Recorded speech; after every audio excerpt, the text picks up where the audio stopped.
Hello aspirants, welcome to Chahal academy. मेरा नाम है सुमित त्यागी। अब तक तो आपको ये पता चल ही चुका होगा कि दिल्ली में, that is the national capital territory of Delhi या भारत की कैपिटल न्यू दिल्ली में 27 साल बाद बीजेपी की गवर्नमेंट बन चुकी है, जिसने आपको लास्ट 10 ईयर्स के बाद पहली बार हराया। आम आदमी पार्टी 10 साल बाद फाइनली हार चुकी है। पिछले 10 सालों में हमने काफ़ी ज़्यादा कन्फ्लिक्ट देखी बिटवीन स्टेट गवर्नमेंट या फिर दिल्ली की government and the central government, जिसकी वजह से जो क्लियरेंसेस थे प्रोजेक्ट्स के, जो फंडिंग इश्यूज थे, जो स्कीम का अप्रूवल्स था, उसमें बहुत ज़्यादा इश्यूज देखने को मिले, बहुत ज़्यादा टसल्स देखने को मिले। कोऑपरेटिव फेडरलिज्म जैसी चीज़ के ऊपर काफ़ी ज़्यादा सवाल खड़े हुए। लगने लगा कि शायद कन्फ्रंट्रेशनल या फिर आपको बेसिकली कॉम्पिटिटिव फेडरलिज्म ज़्यादा देखने को मिल रहा है, जिसकी वजह से डायरेक्ट इम्पैक्ट पड़ रहा था दिल्ली की जनता पर। दिल्ली की पॉपुलेशन को डायरेक्टली सफ़र करना पड़ रहा था cause of this tussle between centre and the Delhi government. अब जब दिल्ली के अंदर भी भाजपा की सरकार है और सेंटर में भी भाजपा की सरकार है, तो किस तरीके से जो दिल्ली गवर्नमेंट और जो एलजी के बीच में कंटिन्यूसली, लेफ्टिनेंट गवर्नर जो थे दिल्ली के, उनके बीच में जो कंटिन्यूसली आपको टसल्स देखने को मिलती थी, वो कैसे बेहतर हो सकती हैं। किस तरीके से दिल्ली गवर्नमेंट और सेंट्रल गवर्नमेंट का जो रिलेशन है वो रीशेप होता हुआ दिख सकता है, और क्या उसका इम्पैक्ट पड़ता हुआ दिखेगा आपको दिल्ली की जनता के ऊपर और यहाँ जो हो रहा है गवर्नेंस उसके ऊपर। Without any further delay, let's start with the video.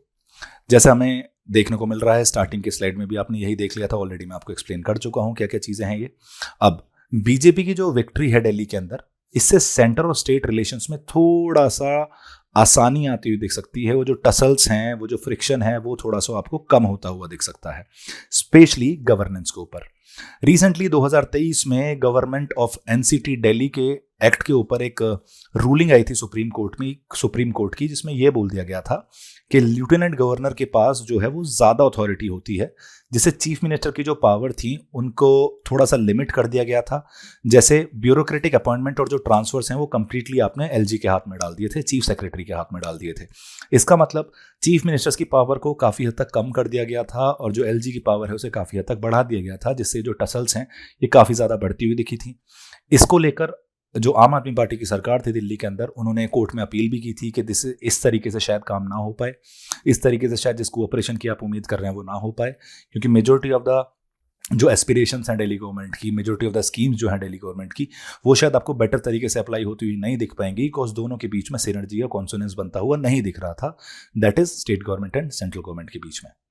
अब बीजेपी की विक्ट्री के बाद आपको क्या क्या पॉसिबल बदलाव या पॉसिबल चेंजेस नजर आते हुए दिख सकते हैं या बदलाव होते हुए दिख सकते हैं, जिस तरीके से सरकार फंक्शन करती है, जिस तरीके से लोगों तक स्कीम्स पहुंचाई जाती हैं, पॉलिसी इंप्लीमेंटेशन किया जा सकता है, जिस तरीके से डिसीजन मेकिंग होता है, उसमें आपको सर्टेन बदलाव, सर्टेन चेंजेस देखने को मिल सकते हैं। अब हम इन्हें डिस्कस करते हैं कि वो पोटेंशियल चेंजेस या पॉसिबल चेंजेस क्या क्या हो सकते हैं बीजेपी की विक्ट्री की वजह से, और क्या ये फायदेमंद होगा, उन पर भी एक बार नजर डालनी है। जो आप लेड दिल्ली गवर्नमेंट थी, उसने 2023 वाले अमेंडमेंट को, जो सुप्रीम कोर्ट का जजमेंट था जीएनसी टीडी एक्ट के ऊपर, उसको चैलेंज किया था, जिसने एलजी को ज़्यादा पावर प्रोवाइड करा दी थी ब्यूरोक्रेटिक अपॉइंटमेंट्स में। अब ये जो लिटिगेशन थी जो सेंटर के अगेंस्ट, शायद ये आपको कंटिन्यू होती हुई ना दिखे, बिकॉज दोनों ही जगह सेंटर और स्टेट में अब, या सेंटर और दिल्ली में अब आपको बीजेपी गवर्नमेंट देखने को मिलती है। तो एक अनलाइकली है कि जो सेंटर का डिसीजन है इसको चैलेंज किया जाए, जैसे दोनों सेम ही पार्टी से बिलोंग करती हैं। तो सबसे पहले तो ये जो इशू है जीएनसीडीटी एक्ट वाला, इसको आप खत्म होते हुए देख सकते हैं और एक बेटर कोऑर्डिनेशन देखने को मिल सकता है दोनों ही दिल्ली और सेंटर के अंदर। एलजी और सीएम के बीच में बेटर कोऑर्डिनेशन देखने को मिल सकता है। एलजी को कौन अपॉइंट कर रहा है? एलजी को प्रेसिडेंट अपॉइंट कर रहे हैं। दिल्ली का आर्टिकल कौन सा है? दिल्ली का आर्टिकल है 239AA। जो यूटी दिल्ली है, जो एनसीटी दिल्ली है, इसका जो एक्ट आया उसके बाद से 1990s में, उसके बाद से आपने एक स्पेशल स्टेटस प्रोवाइड करा दिल्ली को, जिसके अंदर लेजिस्लेटिव असेंबली भी रहेगी, लेकिन लैंड, पुलिस और लॉ एंड ऑर्डर वाला जो पर्सपेक्टिव है ये कंप्लीटली सेंटर के हाथ में रहता है। और एक और चेंजेस इसने ये कर दिया कि बाकी जगह आपको 91st अमेंडमेंट ने ये बोल दिया था कि 15% से ज़्यादा COM देखने को नहीं मिलेंगे, लेकिन दिल्ली में ये सिचुएशन केवल 10% है। 10% क्यों है? क्योंकि ऑलरेडी 3 पोर्टफोलियोज तो सेंटर अपने पास रख रहा है, टोटल 70 सीट हैं, तो 10 की जगह आप 7 लोगों को अपॉइंट करते हुए देखते हैं। यहाँ 7 लोगों का काउंसिल ऑफ मिनिस्टर्स देखने को मिलता है दिल्ली के अंदर। एलजी और सीएम के बीच में जो बेटर कोऑर्डिनेशन होगा, ये जो कन्फ्लिक्ट्स आपको नजर आती थी इलेक्टेड गवर्नमेंट और एलजी के बीच में, इसकी वजह से एडमिनिस्ट्रेटिव डिलेज भी देखने को मिलते थे। लेकिन अब बीजेपी की सरकार के साथ दिल्ली के अंदर आपको कोऑपरेशन बढ़ता हुआ दिखेगा, जिससे गवर्नेंस जो है वो आपको और बेटर होती हुई दिख सकती है। होम मिनिस्ट्री कंटिन्यू अपना रोल जो है वो कंटिन्यू कर पाएगी। एमएचए जो है, मिनिस्ट्री ऑफ होम अफेयर्स जो है वो पुलिस को कंट्रोल करती है और यहाँ की सिक्योरिटी सिचुएशन में, यहाँ के लॉ एंड ऑर्डर सिचुएशन को मेंटेन करने में एक मेजर रोल प्ले करती है। जबकि बीजेपी गवर्नमेंट अब है सेंटर के अंदर, तो अभी भी पुलिसिंग के ऊपर बीजेपी का ही कंट्रोल रहेगा, लेकिन अब वो स्टेट लीडरशिप के साथ बेटर तरीके से कोऑर्डिनेट करके चल सकती हैं। बिकॉज स्टेट कमांड और पार्ट जो हाई कमांड है बीजेपी की, वो आपको बेटर कोऑर्डिनेटेड एफर्ट्स के साथ काम करती हुई दिखेगी, क्योंकि टसल्स के चांसेस अब कम हो चुके हैं, कोऑर्डिनेशन के चांसेस बढ़ चुके हैं। तो मैं डेफिनेटली बोल सकता हूं कि दिल्ली के अंदर आपको कोऑपरेटिव फेडरलिज्म आज की डेट में बढ़ता हुआ दिख सकता है। इस गवर्नमेंट के आने से दिल्ली और सेंटर के बीच के जो रिलेशंस हैं वो ज़्यादा कोऑपरेटिव दिखेंगे रेदर देन कॉम्पिटिटिव। कोऑपरेटिव का मतलब क्या होता है? कोऑपरेटिव को आप दो तरीके से देखते हैं, वर्टिकल एंड हॉरिजॉन्टल। वर्टिकल मतलब सेंटर और स्टेट के बीच में रिलेशन, और दूसरा स्टेट और स्टेट के बीच में रिलेशन। तो जिस टाइम हम इस कोऑपरेटिव फेडरलिज्म की बात कर रहे हैं, ये बेसिकली सेंटर और स्टेट, ये वर्टिकल एंगल है कोऑपरेटिव फेडरलिज्म का, ये आपको बेहतर होता हुआ दिख सकता है। साथ के साथ जो नियर बाई स्टेट्स हैं दिल्ली के, चाहे वो हरियाणा हो जाए, चाहे वो उत्तर प्रदेश हो जाए, चाहे वो राजस्थान हो जाए, ये बॉर्डर शेयर करते हैं दिल्ली के साथ। इन तीनों जगह भी आपको भाजपा की सरकार देखने को मिलती है। तो दिल्ली का जो हॉरिजॉन्टल कोऑपरेटिव फेडरलिज्म है वो भी आपको इंप्रूव होता हुआ दिख सकता है। फाइनेंशियल अप्रूवल्स मिलना रिलेटिवली थोड़ा आसान हो जाएगा। आप गवर्नमेंट ने कंटिन्यूसली एलजी को एक्यूज किया था कि वो फंडिंग को ब्लॉक कर रहे हैं, जिसमें 3000 करोड़ का दिल्ली जल बोर्ड की डिमांड भी थी, और जो वेलफेयर स्कीम्स हैं जैसे फरिश्ते दिल्ली के, उन सब चीज़ों के लिए सेंटर से आपको दिल्ली के पास पैसा आता हुआ नहीं दिख रहा था। लेकिन अब जब एक बीजेपी लेड गवर्नमेंट आपको देखने को मिलती है, तो ये फंडिंग इशू शायद आपको कम आते हुए दिखेंगे, क्योंकि कोऑर्डिनेटेड एफर्ट्स के साथ दोनों सरकार फंक्शन करती हुई दिखेंगी और सेंटर से आपको इजी अप्रूवल मिलने के भी चांसेस हैं। स्मूदर पॉलिसी इंप्लीमेंटेशन भी आपको होता हुआ दिखेगा। जितने भी प्रोजेक्ट्स दिल्ली के अंदर चलते हुए दिखते हैं, जिसमें लैंड क्लियरेंसेज इंक्लूडेड हैं, गवर्नमेंट से अप्रूवल इंक्लूडेड हैं, तो वो ब्यूरोक्रेटिक हर्डल्स देखने को मिलते थे। ब्यूरोक्रेसी एक मेजर हैम्पर करती थी इस गवर्नमेंट के इनिशिएटिव को। वो ब्यूरोक्रेटिक हर्डल्स आपको अब कम होते हुए दिख सकते हैं। एक फास्टर अप्रूवल का पर्सपेक्टिव दिखेगा, चाहे वो इंफ्रास्ट्रक्चरल प्रोजेक्ट्स हों, चाहे वो डेवलपमेंटल प्रोजेक्ट्स हों। दिल्ली का जो स्पेशल स्टेटस है फेडरलिज्म का, जैसे दिल्ली का स्पेशल स्टेटस आपको पता है, मैंने ऑलरेडी बता दिया है, 239A है, मैं दोबारा रिपीट कर देता हूं जिससे आपको ये याद हो जाए।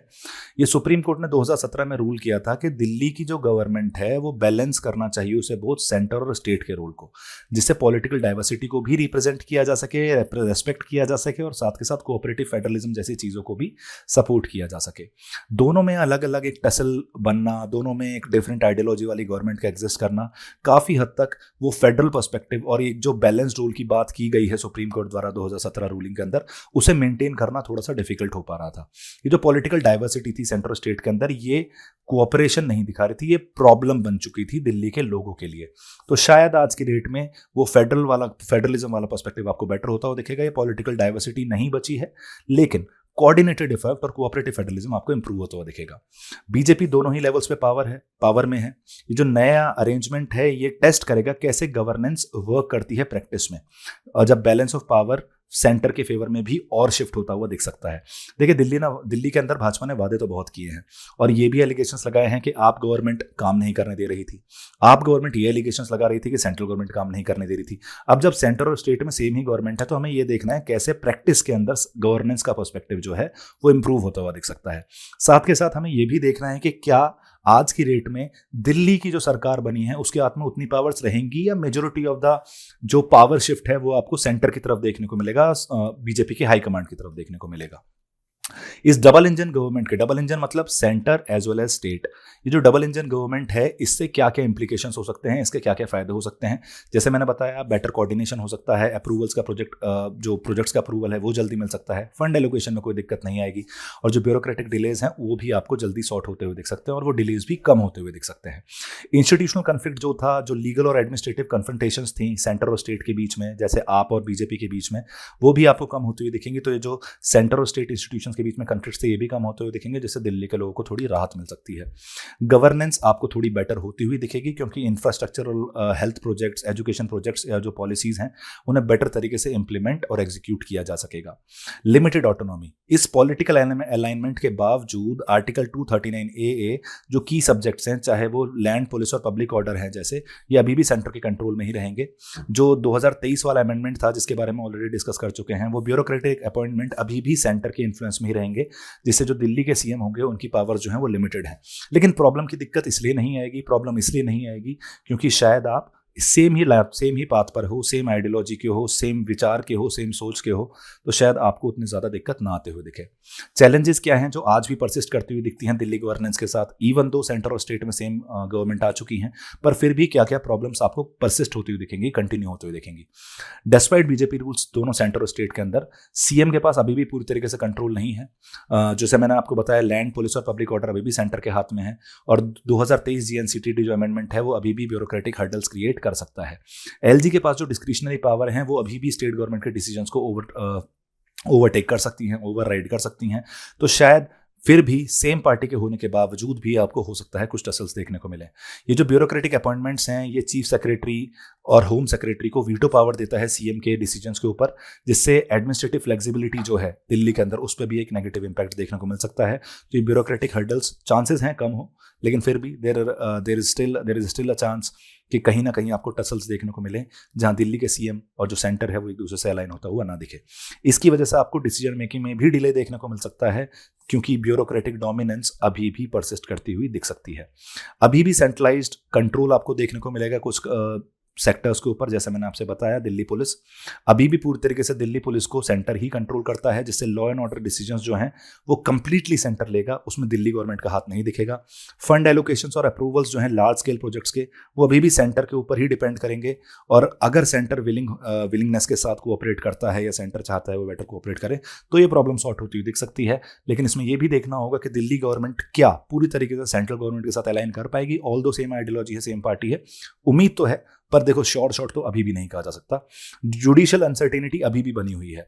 सुप्रीम कोर्ट की जो पास्ट की रूलिंग्स थी दिल्ली गवर्नमेंट को लेके, उन्हें वापस से रिविजिट किया जा सकता है, रिव्यू किया जा सकता है, जिससे जो बैलेंस ऑफ पावर है सेंटर और दिल्ली के बीच में, ये वापस आपको ऑल्टर होता हुआ दिखेगा, चेंज होता हुआ दिख सकता है। दिल्ली गवर्नमेंट ने GNCTD अमेंडमेंट को, जिसने ब्यूरोक्रेटिक अपॉइंटमेंट्स को और ट्रांसफर्स की पावर एलजी के हाथ में दे दी थी, उसको कोर्ट में चैलेंज किया था, और वो पेटिशन अभी भी पेंडिंग है कोर्ट के अंदर, जिसकी वजह से लीगल अनसर्टेनिटी आपको कंटिन्यू होती हुई दिखेगी। पॉलिटिकल एंड गवर्नेंस कन्फ्लिक्ट भी आपको कंटिन्यू होती हुई दिख सकती हैं। अगर ब्यूरोक्रेट्स और एलजी पूरी तरीके से स्टेट गवर्नमेंट के साथ या स्टेट गवर्नमेंट के एजेंडा के साथ अलाइन नहीं करते हैं, तो कन्फ्लिक्ट्स आपको फ्यूचर में भी देखने को मिलेंगी। जो सेंटर और स्टेट में पॉलिसी प्रायोरिटीज में जो डिफरेंस होगा, फॉर एग्जांपल दिल्ली सरकार हो सकता है किसी और प्रायोरिटी को फोकस करना करे, किसी और चीज़ को प्रायोरिटाइज करने की कोशिश करे, लेकिन सेंटर का जो आपको ऑर्डर होगा, जो डायरेक्शंस होंगे, हो सकता है वो दूसरी साइड जाते हुए दिखें, तो उसकी वजह से भी आपको एक फ्रिक्शन और एक टसल देखने को मिल सकती है। दिस वॉज एन एनालिसिस जिसमें हम ये बताने की कोशिश कर रहे थे कि दिल्ली के अंदर बीजेपी गवर्नमेंट आने से कैसे कोऑपरेटिव साइड फेडरलिज्म बेटर होगा, क्या क्या इंप्लीकेशंस हो सकते हैं, क्या क्या प्रॉब्लम दूर होती हुई दिख सकती हैं, लेकिन और कौन कौन से चैलेंजेस अभी भी आपको परसिस्ट करते हुए दिखेंगे। इस सारी इंफॉर्मेशन को ध्यान में रखते हुए आपके सामने एक क्वेश्चन है। Discuss the implications of double engine government in the context of Delhi's governance.